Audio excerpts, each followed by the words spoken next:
Hi, I'm Peter Hawley, President and CEO of Fabled Copper Corp, and today is FAQ time. That's right, frequently asked questions, where we answer shareholders' questions. And here are the top 5 FAQs. Number 1, today's first question is, what about the share price? Great question and glad you brought it up.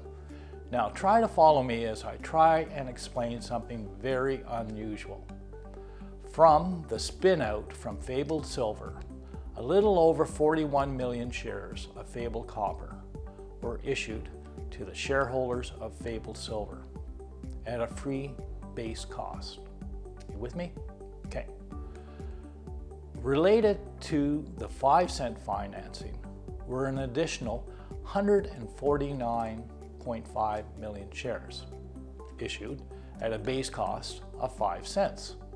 Still with me? So, the total current shares issued is the sum of the two, or 191.9 million shares. You follow me so far? Because this is where it becomes very peculiar. Since December 21, 2021, which was the first trading day of the spin-out, to the end of August 2022, so basically 8 months, there has been approximately 54.1 million shares traded in the company, with the only day it traded above 6 cents being the first day it traded on approximately 160,000 shares. The rest has been below the financing price. Now, even if all the Fabled shareholders who own Fabled Silver shares sold them, which I can tell you the officers and directors certainly did not, speaking as one, but theoretically approximately 41 million could be sold for a profit, as they did not cost the shareholder anything. But that still leaves 13 million sold below and much below the base price of 5 cents. And today we sit at 2 cents. Now figure that out. And every week since the 1st of January, we have put out great expiration survey results on the Muskwa project. So it's not like we're not generating news. Well, that's my rant at whatever's manipulating or is taking place. Question number 2. Do you have an estimate when Muskwa drilling will begin? Great question. I wish I did. On February 26, 2022, we applied for the Muskwa drill permit, which was composed of a request for 15 drill sites with up to 3 holes to be drilled from each site.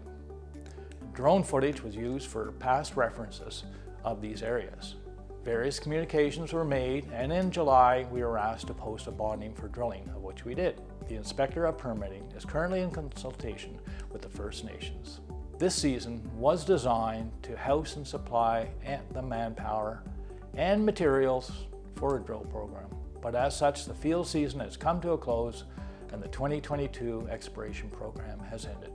We are confident we should have our drill permits in our hands by next summer's drill program. And the entire season will be dedicated to drilling. Question number 3, what is the plan for the 2023 exploration program? Well, what has been planned to date, as we thought we would be drilling, is the surface drill stations at the Davis Key Eagle Vein deposit. And these have been spotted with plus or minus 3 centimeter accuracy. Now there could be up to 12 holes drilled from these locations to define the Eagle Vein mineralization, not only within the previously defined mineral block within the development, but also the depth extension, which has never been tested before. This drill program would be supported by geologists, geotechnicians, lodging, drill company, personnel, logging facilities, fuel facilities, and helicopters supported. As for any other work, this will be determined when and where and what type based on this summer's results once they are all compiled. I hope this answers your question. What is the current end goal for the company and/or project and/or deposit? Well, ultimately, one would love to know where the copper is coming from and is there a potential economic connotation possible. The second best would be to start with putting the past classified eagle vein tons and grade, as the feasibility study suggests, into a 43-101 classification.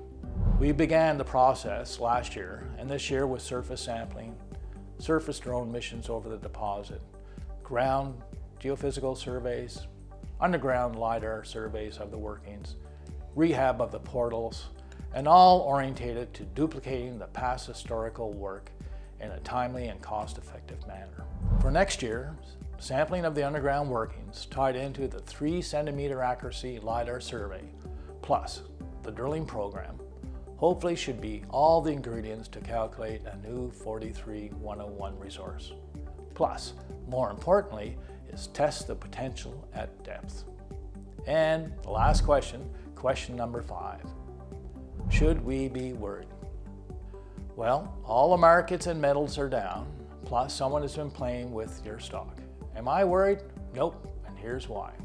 Resource sectors and miners, explorers like us have certainly taken a hit.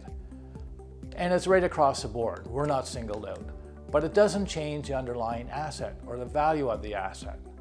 And we have a great copper asset, and in particular, the developed eagle vein, and sooner than later, people will pay attention. So what do? We push forwards, advance to the deposit, as we know that sooner or later, copper will be required from many sources.